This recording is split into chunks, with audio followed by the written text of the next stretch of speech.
warahmatullahi wabarakatuh. Waalaikumsalam warahmatullahi wabarakatuh. Selamat siang Bapak Ibu Dewan Guru SDN 21 Tulang Bawang Tengah. Yang saya hormati Ibu Kepala SDN 21 Tulang Bawang Tengah dan staf guru beserta jajarannya. Terima kasih saya ucapkan telah menyempatkan hadir pada kesempatan ini untuk mengikuti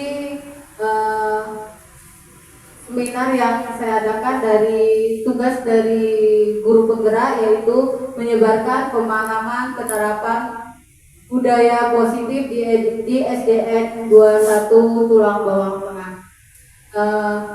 Untuk meningkat acara selanjutnya, sebelumnya kita akan melakukan doa dulu yang dipimpin oleh Bapak Ridwan.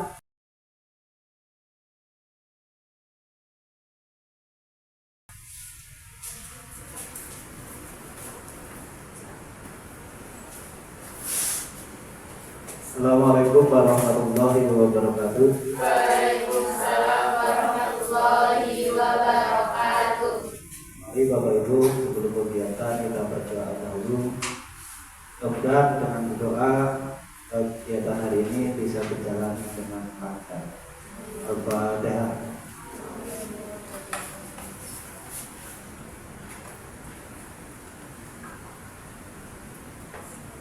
Allahumma sholli ala sayyidina Muhammad wa ala ali sayyidina Muhammad. Sayyidina walina wal akhirina wa radhiyallahu anhu sallallahu alaihi wasallam alhamdulillahi rabbil alamin. Hamdan syakiran hamdan na'imin hamdan wafi'an wa majidah. Ya Rabbana wa ya hamdu wa ma yubakhiru jalal wa syukur min kulli sultanik. Rabbi zidni ilma wa rizqi fahma amin ya rabbal alamin. Rabbana atina fid dunya hasanah wa fil akhirati hasanah wa qina adzabannar. Alhamdulillahi rabbil alamin. Assalamualaikum warahmatullahi wabarakatuh. Terima kasih Pak Ridwan. Ya, untuk teman-teman di sini sebelum melakukan kegiatan, baiknya kita ice breaking dulu ya, supaya nggak tegang, supaya semuanya bahagia bergembira. Ice breakingnya berarti fokus. Jika nanti saya menyebutkan nama, misalnya Bapak Ridwan Effendi. Nah, Bapak Ridwan Effendi menyebutkan nama siapa saja, misalnya Ibu Kinan. Nanti Ibu Kinan menyebutkan Ibu Repi. Dari Ibu Repi bisa menyebutkan Ibu Dian Iswandari, seperti itu ya. Jadi fokus. Ketika namanya disebutkan, maka sebutkan nama temannya. Siap, Bu. Siap? Siap. Mulai fokus ya. 1, 2, 3. Ibu Hasna. Sabir, Ibu Bintang, Bu Devi, Bu Yana, Bu Novi, Bu Tari, Bu Yana, Bu Dian. Ayo, Balikan. Putri. Pak Ewa, Putri. Pak Ewa, Bu Novi. Udah mulai fokus ya. Udah fokus ya. Tadi saya. Ya, terima kasih teman-teman atas speakingnya. Ingetan juga.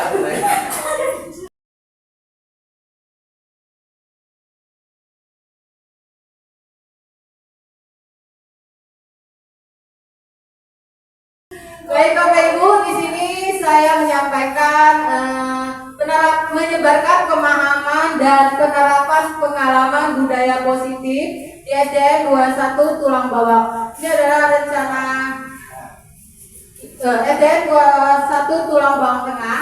Ini adalah rencana yang akan kita lakukan di SDN 21 Tulang Bawang Tengah untuk kedepannya bisa dilaksanakan seutuhnya di SD 21 supaya sekolah kita menjadi sekolah yang baik. Sebagai profil pelajar Pancasila diterapkan juga di SDN 21 Tulang Bawang Tengah ya Bapak Ibu.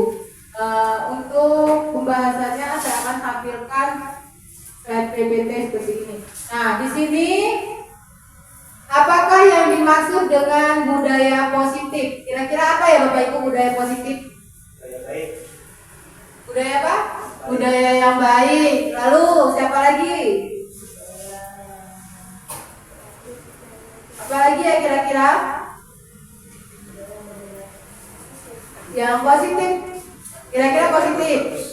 Yang bagus-bagus. Yang indah-indah. Yang positif. Kegiatan yang positif misalnya di lingkungan kita. Apa sih yang bisa kita terapkan? Sholat duha bisa. Literasi kegiatan membaca.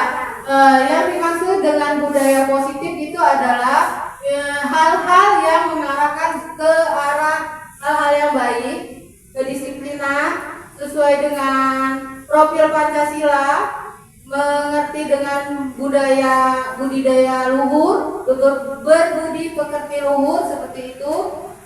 Banyaklah hal budaya positif yang dapat kita terapkan di lingkungan sekolah kita. Coba selanjutnya Ibu.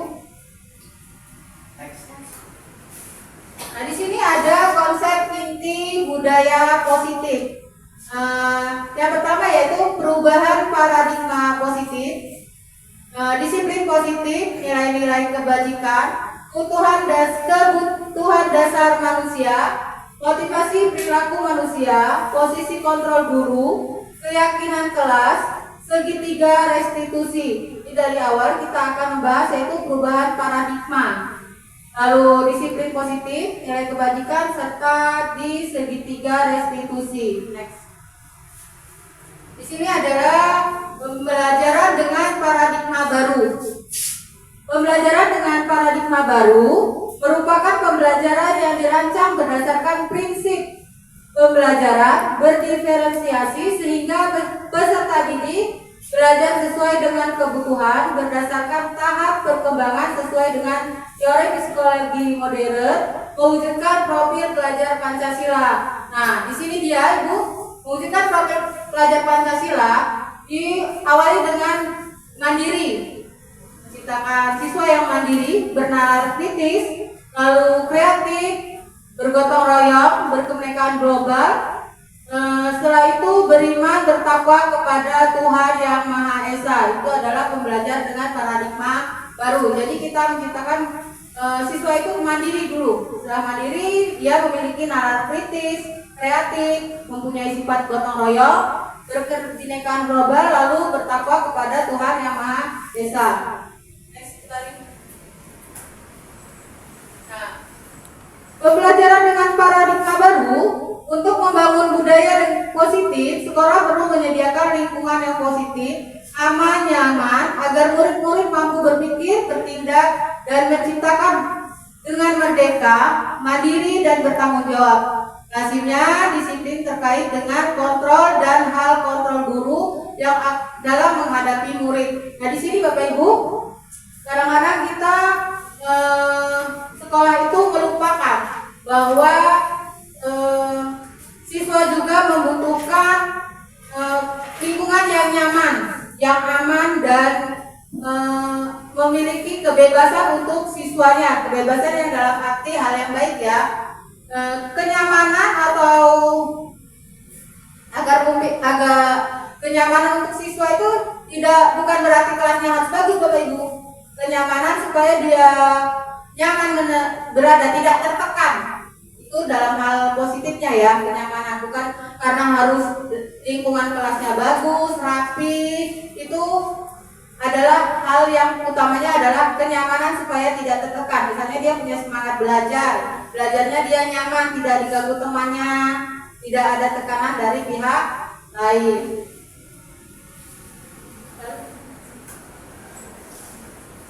Nah, di sini ada miskonsepsi tentang teori kontrol. Nah, di sini ada ilustrasi guru mengontrol murid.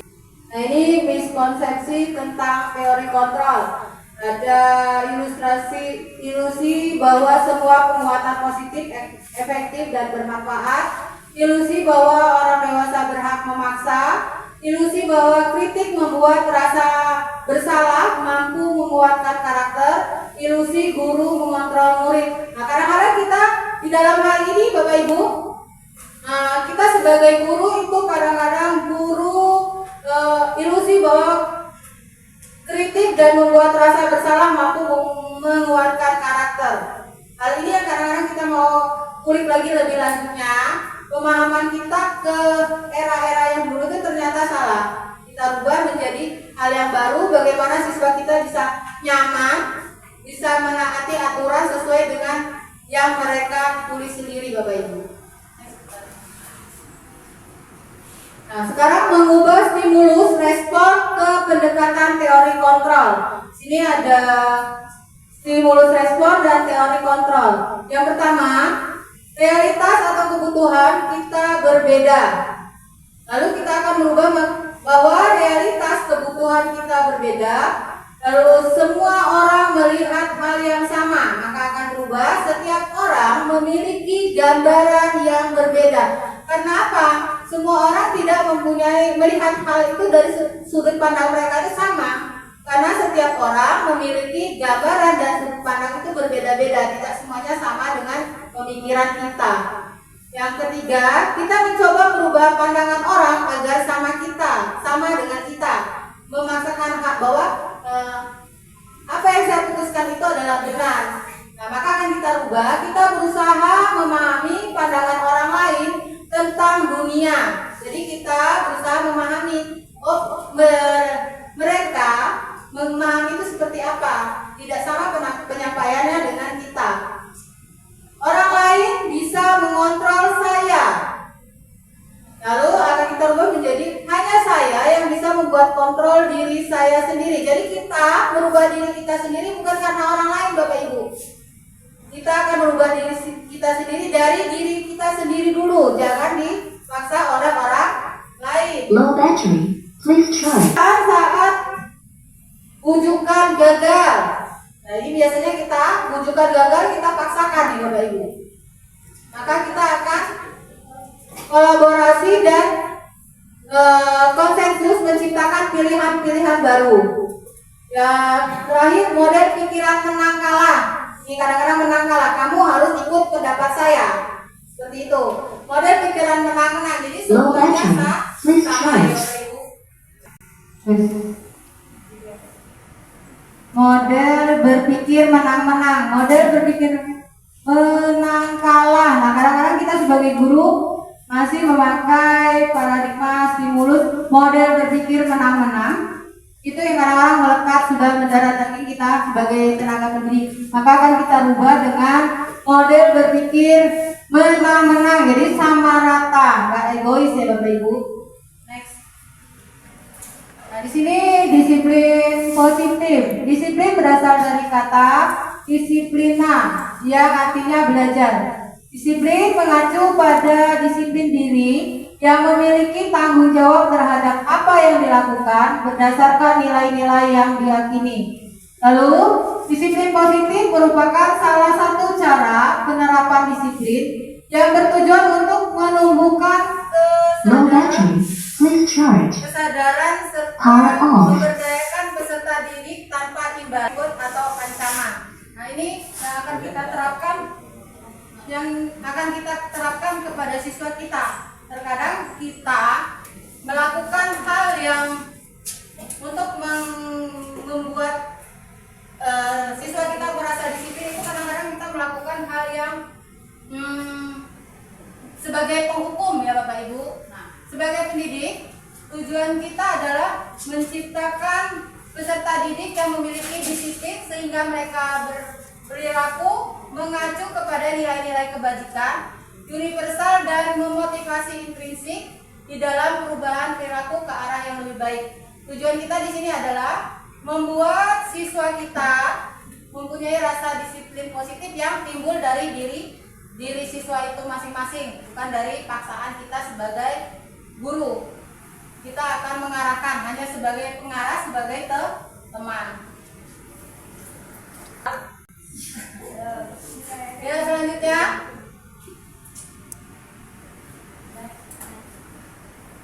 nilai-nilai kebajikan. Nilai-nilai yang telah disepakati bersama lepas dari suku, bangsa, agama, bahasa maupun latar belakang. Contohnya di sini adalah contoh nilai kebajikan institusi atau organisasi. Yang pertama adalah profil pelajar Pancasila, beriman dan bertakwa kepada Tuhan Yang Maha Esa, berakhlak mulia, berkebinekaan global, gotong royong mandiri, kreatif dan bernalar kritis. Mas, kalau ini udah paham ya Bu Guru? Beriman bertakwa itu adalah profil Pancasila, berakhlak mulia, berkebinekaan global, bernalar kritis dan kreatif. Lalu Ibu Primary Years Program PYP, toleransi, rasa hormat, integritas mandiri, menghargai, antusias, empati, keingintahuan, kreatif, kerjasama, percaya diri, dan komitmen.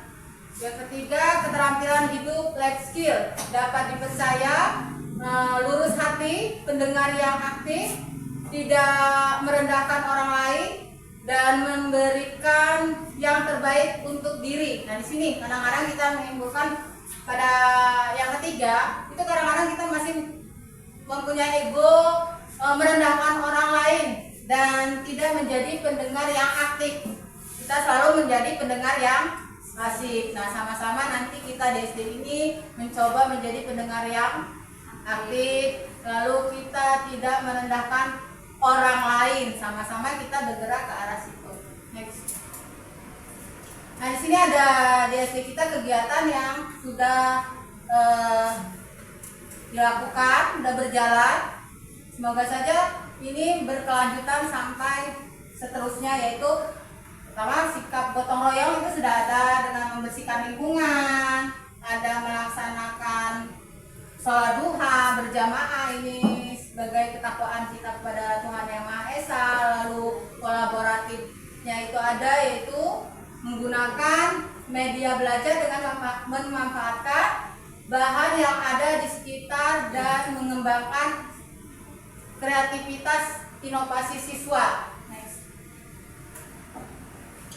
Kebutuhan dasar manusia, Bapak Ibu. Kebutuhan dasar manusia adalah segala sesuatu yang kita lakukan untuk mendapatkan apa yang kita inginkan. Seluruh tindakan yang kita lakukan memiliki tujuan untuk mempertahankan keseimbangan kondisi fisiologis dan psikologis yang bertujuan untuk mempertahankan hidup dan kesehatan, dan semua usaha terbaik yang kita lakukan adalah dalam rangka agar kebutuhan dasar kita terpenuhi dengan baik. Next. Nah, di sini ada 5 kebutuhan dasar manusia, yaitu 1. Bertahan hidup, kesenangan, kasih sayang, kasih sayang dan rasa diterima, penguasaan dan kebebasan, penguasa dan kebebasan. Kebutuhan dasar manusia. Kadang-kadang kita melupakan kebutuhan dasar manusia. Kebutuhan dasar itu yang terlupakan karena ego adalah kasih sayang dan rasa ingin diterima, ini yang kadang-kadang kita lupakan kepada hak yang membutuhkan kebutuhan dasar manusia. Kadang-kadang sebagai guru kita melupakan hal yang nomor 3. Nanti kita kulik selanjutnya ya Bu. Nah, sini motivasi perilaku manusia untuk menghindari ketidaknyamanan dan hukuman, lalu untuk mendapatkan imbalan penghargaan dari orang lain, untuk menjadi orang yang mereka inginkan, dan menghargai diri sendiri dengan nilai-nilai yang mereka percaya. Itu motivasi intrinsik dan ekstrinsik. Ini motivasi biasanya kita kalau melakukan sesuatu tugas kepada siswa, biasanya kita memberikan tugas, lalu jika tugas itu tidak dilakukan oleh siswa, maka kita akan melakukan hal-hal yang misalnya hukuman, maka itu membuat siswa kita menjadi tidak nyaman. Lalu siswa juga akan melakukan apa yang kita perintahkan, tapi karena bukan dari hati, karena ingin mendapatkan imbalan atau penghargaan, lalu menjadi orang, maka kita akan membentuk siswa menjadi orang yang menghargai dirinya sendiri dengan nilai-nilai yang mereka percaya. Mereka mempunyai motivasi di dirinya sendiri. Nah, di sini ada konsep disiplin dengan identitas gagal. Konsep disiplin dengan identitas gagal, Bapak Ibu, yaitu hukuman menyakitkan, tidak nyaman, murid merasa takut, kita memaksa murid menyembunyikan kesalahan, murid menjadi rendah diri. Lalu penghargaan itu misalnya dikasih hadiah jika anak-anak mengerjakan yang tidak mengerjakan PR tidak mendapat hadiah, maka mengerjakan PR akan mendapatkan hadiah. Itu salah ya Ibu. Maksudnya itu adalah penghargaan yang gagal, tidak efektif, merusak hubungan sifat iri karena akan menimbulkan kecemburuan sosial antara teman-temannya. Lalu mematikan kreativitas. Di sini artinya bahwa saya males lah karena saya tidak bisa, pasti saya tidak bisa dan saya sudah pasti tidak mendapatkan hadiah. Lalu menghukum dengan sistem ranking. Nah ini Bapak Ibu, kadang-kadang kita memberi hukuman itu dengan sistem ranking seperti itu. Itu yang akan kita rubah. Lalu merampas hak menghargai dirinya, maka dia tidak akan menghargai dirinya sendiri. Dia selalu melakukan hal-hal itu karena akan mendapatkan sesuatu hal atau reward dari orang lain. Next. Konsep disiplin dengan identitas yang sukses. Nah, sini kalau hukuman tidak terencana tiba-tiba, lalu murid tidak tahu yang akan terjadi, tidak dilibatkan, bersifat satu arah, lalu berupa fisik dan psikis, kalau itu termasuk adalah hukuman. Misalnya memukul seperti itu ya. Lalu ada di sini adalah konsekuensinya. Terencana, disepakati sesuai dengan peraturan, murid tetap dibuat tidak nyaman, sikap guru memonitor murid selalu. Jadi kita sekarang adalah sebagai monitoringnya ya Bapak Ibu. Itu ada yang sebelah kanan, ada restitusi. Proses menciptakan kondisi bagi murid untuk memperbaiki kesalahan. Proses kolaboratif yang mengajarkan murid untuk mencari solusi. Jadi ketika ada suatu masalah, maka proses yang kita lakukan adalah menciptakan kondisi murid untuk memperbaiki kesalahannya. Bagaimana supaya dia bisa memperbaiki kesalahannya? Jangan fokus kepada hukumannya ya Bapak Ibu. Lalu di sini juga ada proses kolaborasinya, mengajarkan murid untuk mencari solusi sendiri. Jadi kita dan murid itu berkolaborasi. Jangan kita yang menentukan. Anak-anak salah, kita yang menentukan hukumannya, lalu kita yang memberi, kamu harus seperti ini, seperti itu. Yuk, next. Di sini ada konsep disiplin pendekatan restitusi, sebuah cara menanamkan disiplin positif pada murid. Pengertian restitusi, proses menciptakan kondisi bagi murid untuk memperbaiki kesalahan mereka sehingga mereka bisa kembali pada kelompok mereka dengan karakter yang lebih kuat. Nah, maksudnya seperti ini Bapak Ibu Guru. Mereka memahami mereka bersalah, tetapi kita membuat murid-murid itu supaya mengakui sadar kesalahannya dengan cara mereka sendiri yang membuat diri mereka sadar seperti itu, bukan kita sebagai gurunya. Nah, ciri-ciri restitusi yaitu bukan untuk menebus kesalahan, namun untuk belajar dari kesalahan, memperbaiki hubungan, tawaran bukan paksaan. Tawaran ya Bapak Ibu Guru, jadi bukan paksaan, kita menawarkan pada siswanya, dia yang membuat pilihan. Lalu restitusi menuntun untuk melihat ke dalam dirinya. Lalu restitusi mencari kebutuhan dasar yang mendasari tindakan. Restitusi dari diri adalah cara yang paling baik. Lalu restitusi fokus pada karakter bukan tindakan.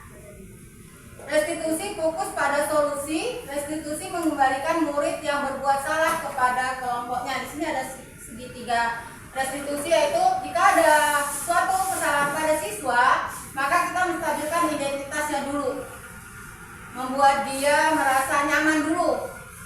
Ada apa dengan diri dia gitu. Lalu kita validasi kesalahannya, lalu kita menanyakan bagaimana solusinya. Baru kita menanyakan bagaimana solusinya karena kita sudah membuat keyakinan sebelumnya. Nah, dari situ kita bisa membuat murid kita lebih berubah ke lebih baik.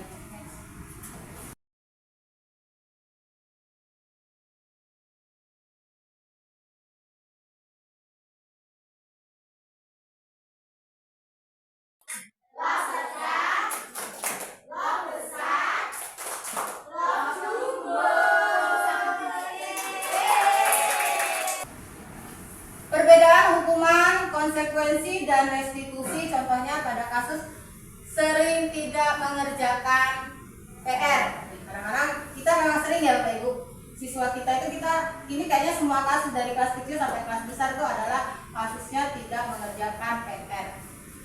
Hukuman, guru menghukum siswa tersebut hormat bendera selama 10 menit. Guru marah dan murid takut. Ini kadang-kadang kita jumpai. Lalu konsekuensinya adalah guru memberikan konsekuensi untuk mengerjakan PR-nya saat istirahat atau dikerjakan sebanyak 3 kali lipat. Guru tegas dan siswa menghormati peraturan. Ada restitusinya. Restitusinya yang cara lebih baik yaitu guru menanyakan keyakinan kelas atau dirinya dan membantu siswa untuk menyelesaikan masalahnya. Guru terbuka dan siswa menghormati dirinya dan orang lain. Jadi di sini kita berlaku dulu sebagai teman. Jangan sebagai fokus bahwa guru itu adalah seorang pemimpin yang harus dipatuhi oleh siswanya ya Bapak Ibu. Jadi kita dalam hal ini kita merujuk bahwa guru sebagai teman. Kita tanyakan dulu mengapa tidak mengerjakan PR, apa masalahnya. Lalu kita rujuk lagi dengan keyakinan kelas yang kita buat sebelumnya. Dengan hal itu baru kita bisa menciptakan siswa kita menjadi mempunyai tanggung jawab yang telah disepakati. Next. Nah, di sini ada posisi kontrol Bapak Ibu. Posisi kontrol yang ada dalam diri kita sebagai tenaga pendidik. Yang pertama itu adalah penghukum, kedua teman, ada manajer, pemantau, dan pembuat rasa bersalah. Kalau penghukum sudah jelas ya Bapak Ibu bahwa semuanya itu bahwa kalau ketika siswa kita membuat kesalahan, kita seolah-olah bahwa kamu bersalah, maka kamu harus memperbaiki kesalahanmu. Kadang-kadang kita lupa menanyakan apa sih penyebab dia membuat kesalahan. Lalu kalau kita sebagai teman, maka kita akan mendekati dulu, menanyakan kesalahan dia membuat kesalahan karena apa penyebab kesalahannya. Lalu manajer itu kita memantau dari jauh, membuat siswa itu senang dulu. Senang seperti apa, baru kita tahu nanti kesalahannya itu apa. Nanti pemantau adalah kita melihat situasi lingkungan sekitar siswa, apa yang terjadi dengan dia sehingga dia membuat kesalahan itu. Next. Contoh kasus di sini Bapak Ibu, siswa tidak membawa atribut lengkap saat upacara bendera. Nah, penghukum hormat bendera selama 1 jam. Nah, kalau kita melakukan hal ini, rasanya kita akan ini lagi apa ya, kita akan rubah caranya seperti apa. Ya, membuat rasa, maka itu adalah membuat rasa bersalah. Di sini ada penghukum. Kalau penghukum, kita suruh dia hormat bendera selama 1 jam. Lalu ada sebagai pembuat rasa bersalah. Nah, berapa kali ibu bapak harus memberitahu kamu selalu mengecewakan bapak ibu. Jadi seolah-olah anak itu selalu salah, dia menyebabkan kesalahan. Maka kita, memang itu nggak memungkiri bapak ibu. Kadang-kadang kita ucapkan seperti itu ya. Sudah dibilangin kok selalu saja seperti itu ya. Ya, nggak mungkin pak. Contoh, siswa tidak membawa atribut lengkap saat upacara bendera. Kalau kita berlaku sebagai teman, ayo dong ikuti aturan sekolah. Tolong bantu ibu bapak ya sekali ini. Ya sudah, tidak apa-apa. Lain kali jangan sampai berbuat seperti ini lagi ya. Kadang-kadang kita juga ego tinggi Bapak Ibu. Ego tinggi kadang-kadang kita nggak mau nih deket sama anak-anak. Saya guru. Jadi siswa harus patuh kepada saya. Tetapi ternyata itu salah. Kita harus berlaku sebagai teman. Nah, lalu ada lagi sebagai pemantau. Kamu sudah melanggar peraturan sekolah. Kamu tahu konsekuensinya. Setelah upacara, kamu beri atribut ke koperasi dan jangan diulangi lagi. Karena kita ini SD, Bapak Ibu, nggak mungkin lah dia ke koperasi, maka kita alihkan ke yang lainnya, misalnya kabari orang tuanya untuk memberi memberi atribut sekolah supaya tidak mendapatkan sanksi seperti itu. Next. Contoh kasusnya lagi adalah siswa tidak membawa atribut bendera itu yaitu sebagai manajer. Apakah kamu tahu kesalahanmu? Kira-kira bagaimana kamu memperbaiki kesalahan? Nah, seperti itu. Kalau ini sebagai manajer kita tanya dulu. Dia tahu nggak kesalahannya apa? Kalau dia nggak tahu ya kita kasih tahu, Pak. Tadi kesalahannya apa, Pak, tadi? Siswa tidak membawa atribut. Bagaimana cara memperbaikinya? Kita tanyakan lagi sama dia. Jangan, kamu salah nggak bawa Siska misalnya, nggak bawa Siska. Besok nanti kamu nyapu ya keliling seperti itu. Kita upayakan, Bu, saya salah, saya siap dihukum membawa aku seperti itu. Ya, selanjutnya. Mari bermain tebak-tebakan. Nah, sini Pak Ridwan ini. Posisi kontrol apa? Nah, posisi kontrol apa ya, Pak? Saya kecewa sekali dengan kamu. Kalau itu seperti apa? Apakah rasa bersalah atau teman atau penghukum? Kecewa itu sebagai kawan lah. Saya kecewa sekali dengan kamu. Bu Tari apa Bu Tari? Membuat rasa bersalah apa sebagai teman? Merasa bersalah tuh. Bersalah ya. Ya, ini adalah sebuah kita menjatuhkan bahwa anak itu benar-benar bersalah, membuat rasa bersalah. Baik. Selanjutnya. Kecewa juga, kamu nggak bawa itu kecewa.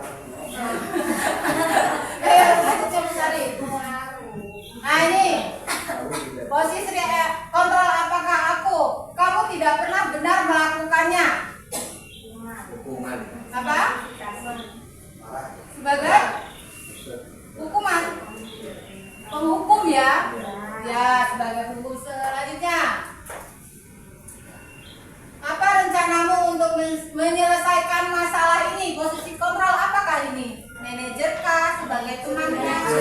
Sebagai manajer karena menanyakan rencanamu untuk menyelesaikan masalah ini. Dia salah. Apa sih rencananya seperti itu ya? Next. Nah, ini apakah posisi kontrolnya? Kamu tidak ibu naikkan kelas jika tidak mengerjakan tugas. Apa? Hukuman. Patutkah ditiru? Iya. Tidak. Maka ini akan kita rubah ya Bapak Ibu. Caranya seperti apa? Kita berusaha supaya kita sebagai manajer dan teman. Selanjutnya. Nah, di sini ada keyakinan kelas. Perbedaan keyakinan kelas dengan peraturan kelas. Mengapa keyakinan kelas? Mengapa bukan peraturan kelas?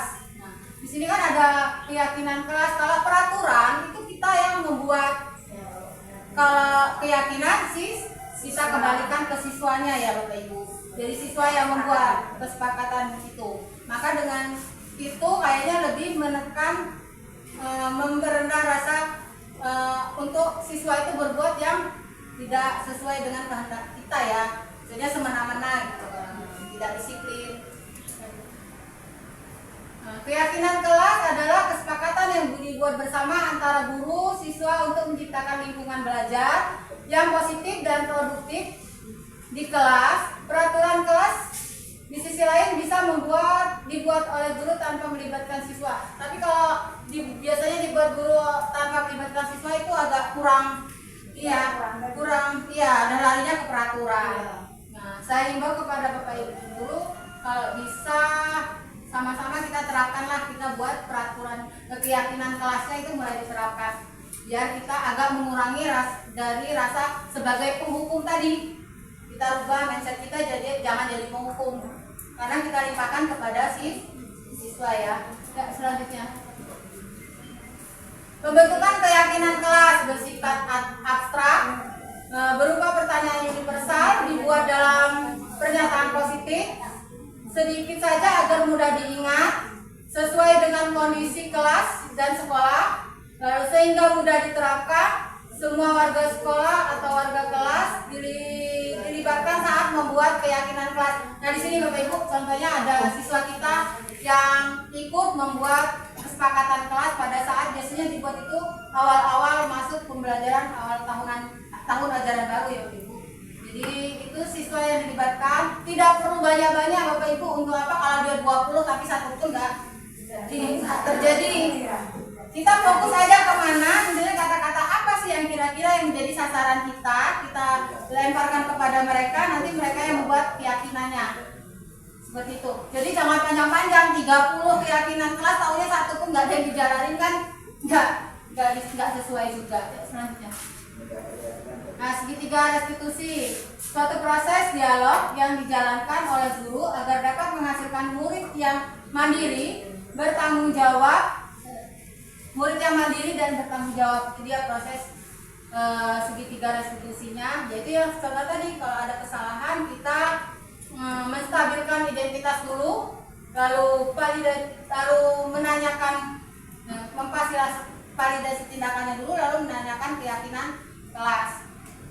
Validasi tindakan itu kita tanyakan kenapa berbuat kesalahan gitu, karena wajar semua orang membuat kesalahan, tetapi apa yang membuat kamu semarah itu, apa yang membuat kamu bisa melakukan itu. Nah setelah itu kita tanyakan, kemarin kan kita sudah buat keyakinan kelas, masih ingat tidak? Seperti itu ya Bapak Ibu. Memang agak susah sih penerapannya, cuman kita coba bersama-sama. Semua butuh proses, nggak semudah membalikan telapak tangan gitu loh. Cuman seiring waktu pasti bisa semuanya.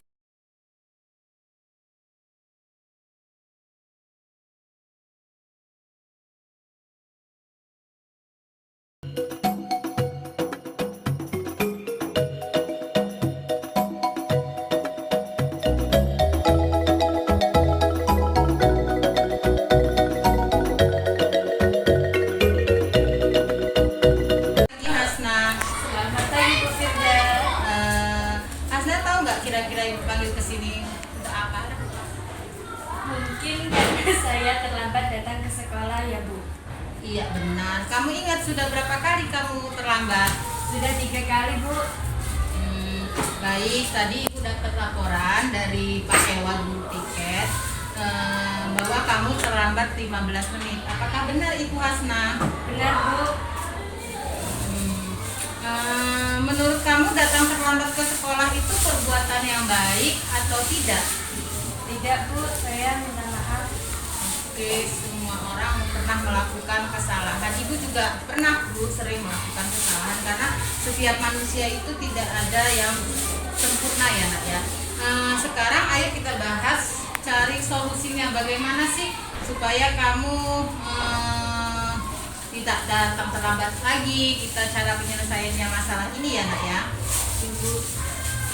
Ibu yakin kamu memiliki alasannya. Kenapa sih kamu bisa datang terlambat? Coba kamu ceritain sama ibu. Kenapa kamu sering datang terlambat?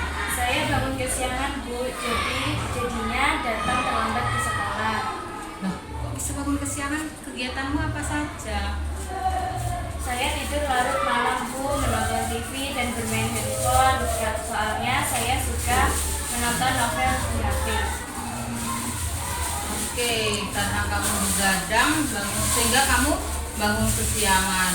Nah, masih kamu ingat tidak? Kita kan punya keyakinan kelas yang waktu itu kita pertama awal masuk tuh kita nempel-nempel, kita kan ada keyakinan kelas. Masih ingat tidak? Ingat Bu. Menurut kamu apa sih yang kamu ingat tentang keyakinan kelas kita itu? Jujur, mandiri, disiplin, dan tepat waktu ya Bu. Iya benar. Jika kamu tahu bahwa sudah melanggar keyakinan disiplin dan tepat waktu, itu berarti harus tepat waktu itu penting, harus dimiliki ya. Iya Bu. Nah kalau begitu kira-kira apa yang harus kamu lakukan agar disiplin dan tanggung jawab datang ke sekolah tepat waktu? Tidak begadang lagi Bu, agar bisa bangun lebih awal. Oke. Nah, selain itu kira-kira apa lagi yang kamu lakukan? Atau ada orang yang bisa membantu kamu untuk kamu datang lebih pagi? Saya akan setel alarm dan minta tolong ibu saya untuk membangunkan saya. Bagus sekali itu Hasna. Kira-kira kapan itu akan mulai kamu lakukan? Mulai malam ini saya tidak akan begadang lagi. Nah, kamu berjanji ya Hasna bahwa kamu besok tidak akan datang terlambat lagi dan menjadi anak yang lebih disiplin. Saya janji, Bu. Oke, jadi kita sudah mendapatkan solusinya. Semangat ya Hasna, agar kamu tidak terlambat lagi besok.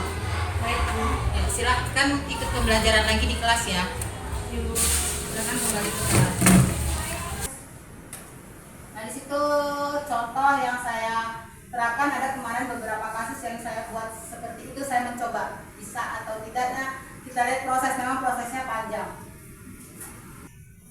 Ya, ini Bapak Ibu menstabilkan identitas berdasarkan prinsip membuat kesalahan adalah bagian dari proses pembelajaran. Membuat salah itu wajar. Tidak ada manusia yang sempurna. Ibu bapak juga pernah melakukan itu. Ibu bapak tidak mau mencari siapa yang salah, tapi ibu bapak ingin mencari solusi permasalahan ini. Kamu berhak merasa begitu, itu menstabilkan. Misalnya nih, kadang-kadang kita temu murid nih, biasanya si Joko misalnya ya. Itu kadang-kadang sudah berbuat salah, tapi kita rasanya pengen ya, karena kita tahu dia salah gitu. Jadi kita pengen bahwa kamu salah, tapi kita stabilkan dulu identitasnya dengan cara seperti itu. Kamu wajar misalnya berbuat salah, karena itu juga pernah berbuat salah, karena semua manusia itu tidak ada yang sempurna. Maka kita stabilkan seperti itu kira-kira kalau untuk menstabilkan identitas. Selanjutnya, validasi tindakan yang salah berdasarkan prinsip setiap perilaku berupaya memenuhi suatu kebutuhan. Kamu pasti punya alasan mengapa kamu melakukan hal itu, padahal kamu bisa melakukan yang lebih buruk dari ini ya. Kamu patut bangga karena telah melindungi suatu yang penting buat kamu. Kamu melakukan karena mempertahankan sesuatu yang penting bagi kamu. Nah, ini kalau kita memvalidasi tindakannya, kita validasi dulu. Kenapa kamu punya alasan itu? Kenapa Joko alasannya kok bisa mukul si Iqbal seperti itu kan? Kita tanya dulu seperti itu. Karena mainannya diambil.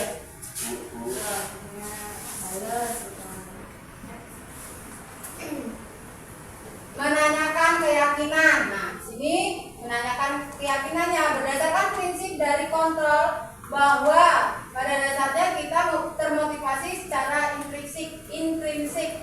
Apa keyakinan kelas kita? Lalu nilai-nilai apa yang telah disepakati bersama? Seperti apa gambarannya? Sebuah kelas yang ideal menurut kamu? Kamu ingin menjadi orang yang seperti apa? Tanyakan hal-hal itu yang untuk menanyakan keyakinan pada siswa kita. Maka sebelumnya kita membuat keyakinan kelas dulu, Bapak Ibu. Kita terapkan dari keyakinan kelas. Setelah ini adalah menanyakan keyakinan pada diri siswa kita. Penutup, dalam penerapan program disiplin, hendaknya guru memiliki standar kepribadian, profesional dan sosial yang baik, di mana guru mampu merefleksi diri dalam posisi kontrol saat ini, bagaimana perjalanan dirinya sebagai among atau manajer yang menuntun murid menjadi insan yang mandiri, merdeka dan bertanggung jawab atau standar nasional pendidikan. Jadi di sini kita mempunyai disiplin positif hendaknya dari kita dulu sebagai gurunya ya Bapak Ibu, memiliki standar kepribadian, profesional dan sosial yang baik, di mana kita mampu merefleksi diri kita dulu sebagai pengajar. Bagaimana kita mau memberikan pengajaran yang baik kalau kita belum bisa memprediksi diri kita. Terima kasih.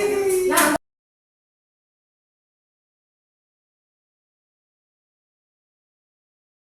selanjutnya untuk Bapak Ibu, kira-kira dari yang saya sampaikan tadi ada yang perlu ditambahkan atau yang kita perlu diskusikan untuk kemajuan sekolah kita bersama ini seperti apa? Kira-kira ada yang perlu ditambahkan? Ya, Bu Yana gimana? Guru yang 3 dulu itu loh. Silakan. Iya, nanti ya Bu Yana bagian. Tadi kan ada bahasa peraturan kelas itu nggak boleh ya diganti dengan keyakinan kelas. Jadi disepakati mau biasanya itu kan kalau saya membuatnya kepada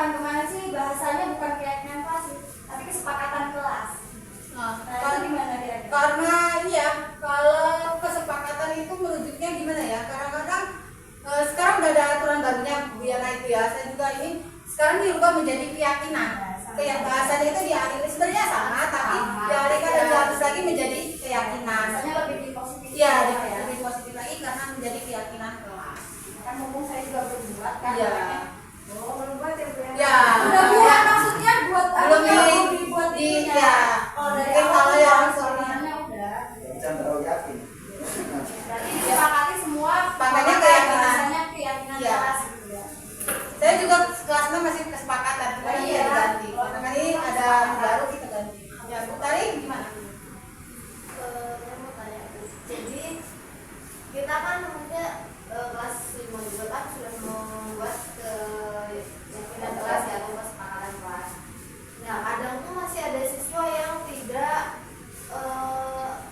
menerapkan kesepakatannya tersebut gitu loh, Bu.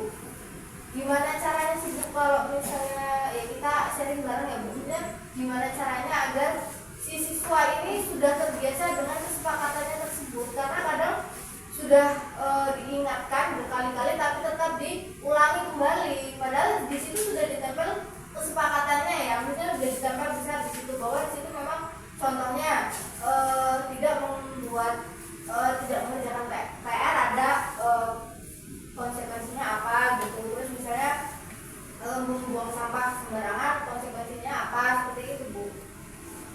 Maksud Bu Tari gini. Jadi gimana Sampai kali-kali nanti masih biasanya juga sering terjadi gitu. Tapi mungkin karena memang itu perlu semangat kita ya Bu Tari, kita selalu mengingatkan, dan tadi kan sudah ada poinnya. Jika tidak melakukan hal itu, maka konsekuensi yang diterima adalah apa? Coba kita arahkan ke seperti itu dulu. Konsekuensinya, kita lari ke konsekuensinya.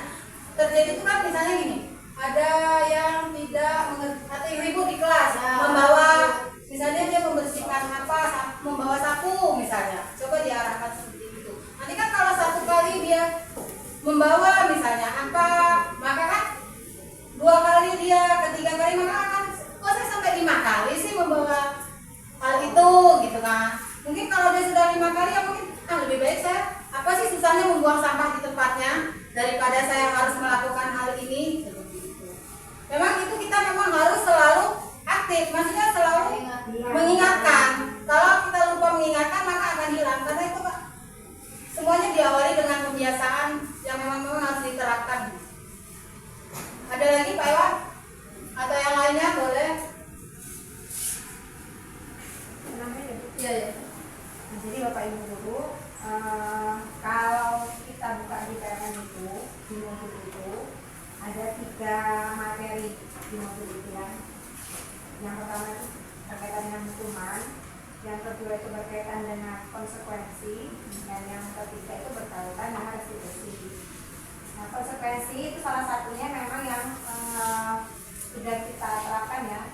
Nah, kalau sekarang kita bahas lainnya di kesepakatan kelas, karena kalau sekarang di PMN ini ya, memang yang terbaru, materi terbaru adalah ya bahasanya diganti dengan keyakinan kelas. Nah, di sini bagaimana kita bisa mengarahkan anak-anak itu memiliki keyakinan dari apa yang kemudian sudah disepakati itu, ya. Jadi misal tadi tuh si A ya, dia sudah tahu di kelasnya sudah ditempel keyakinan kelas atau kesepakatan kelasnya, misalnya mengerjakan PR, selalu mengerjakan PR. Nah, kalau tidak mengerjakan PR kan berarti ada konsekuensinya. Tapi kenapa kemudian dia selalu melanggar? Nah, itu tadi yang bisa kita kerjakan, yang bisa kita lakukan adalah mencari validasi tadi. Panggil si anaknya. Kalau misalnya ketika di kelas bisa mengganggu temannya, kita panggil kantor. 1 anak atau 2 anak yang memang teridentifikasi sering melakukan atau melanggar kesepakatan yang sudah ditetapkan, yang sudah dibuat bersama. Nah, dicari validasinya, alasannya kenapa? Bisa jadi yang pertama, orang tuanya tidak ada di rumah sehingga kerjanya hanya main saja. Yang kedua, orang tuanya ada misalnya tapi pulangnya malam kerjanya.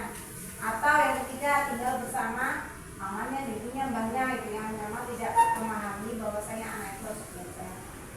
Nah, itu jadi validasinya. Setelah ketemu, nah kita akan lihat bagaimana kita mengarahkan anak itu mengambil proses penyadaran dari sisi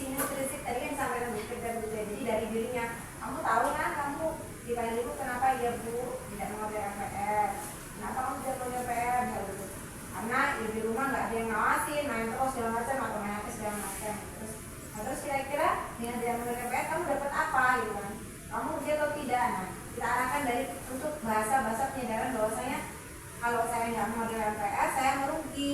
Ruginya pertama misalnya tidak mendapatkan nilai, kemudian yang keduanya ketinggalan materi pelajaran, yang ketiga nanti saya raportnya bisa tidak bagus hasilnya. Nah, penyadaran seperti itu yang seharusnya kita lakukan. Karena kalau kita coba evaluasi dari beberapa kasus yang terjadi ya, seperti kalau pacar Senin nggak bawa atribut, itu kan sudah baris sendiri ya. Seharusnya ketika anak itu sadar, sekali kalau anak itu terbiasa tertib, disiplin, sekali mendapatkan misalnya perubahan sendiri, itu pasti akan tertampar malu gitu kan ya, besok tidak akan mulai lagi. Tapi ketika menjadi kebiasaan anak, berarti dia sudah menjadi tabiat biasa, nggak tertib kayak gitu, atau biasa ketinggalan terus. Nah itu anak-anak seperti itu juga harus kita ambil juga tadi. Nah terus penyadarnya memang harus tadi dari kita proses validasi tadi, sehingga yang kita pegang adalah tadi yang poin ketiga, kita restitusi itu tadi ya. Nanti kita coba terapkan bersama-sama. Kita memang sudah mulai berjalan ini ya, kesepakatan kelas kita, ada konsekuensi sudah mulai berjalan. Ini mungkin kita perlu ubah juga tadi dari cara penyampaian kita gitu kan ya. Ayo yang tadi tidak upacara nggak bawa atribut, sini mau ada bapak mau ibu gitu kan ya, kita seringnya ya. Nah, mungkin dengan bahasa-bahasa seperti itu juga akan merujuk atau membuat anak itu merasa terus aku mesti gitu kan ya. Nah mungkin tadi yang tidak membawa atribut siapa saja ya. Nah mulai dari itu kan dia akan ada kesadaran yang nggak bisa bawa atribut, tapi saya langsung menghadap gitu kan, nggak perlu dipanggil ayo yang bawa atribut sini. Kalau itu kan memanggil, nah kita menunjukkan ya. Tapi kalau yang tadi yang tidak membawa atribut siapa saja, nah itu membuka proses penyadaran pada anak. Jadi sebenarnya mungkin dari bahasa-bahasa yang kita lakukan atau yang kita ucapkan, mungkin itu yang perlu kita ini lagi ya, ubah lagi atau kita asal lagi dengan bahasa-bahasa yang lebih bijak, yang mungkin bisa lebih diterima, supaya anak tadi tidak merasa terintimidasi, tidak merasa ya seperti terhukum gitu ya Bu ya. Kita kan mau hukum tadi harus ada yang bahasa kita terhukum gitu. Jadi kita coba terapkan. Dan memang kalau kita lihat juga dari seperti itu efeknya juga dampaknya sebenarnya bukan hanya dari proses pembelajaran kita yang di sini, tapi mungkin dari lingkungan di rumah juga. Orang tuanya tidak biasa disiplin atau tidak biasa mengingatkan anaknya untuk belajar dan sebagainya gitu. Sehingga terbiasa dibiarkan saja, sehingga ketika mungkin di sekolah kebiasaan itu terbawa sampai di rumah kita. Dia mungkin juga masukan buat kita semuanya.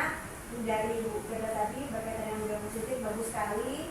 Harapnya memang bisa kita terapkan sedikit demi sedikit, berproses ya Bapak Ibu. Nanti insya Allah kalau proses berjalan secara bertahap dan lancar, akan ada hasil yang bisa kita lihat dari proses itu.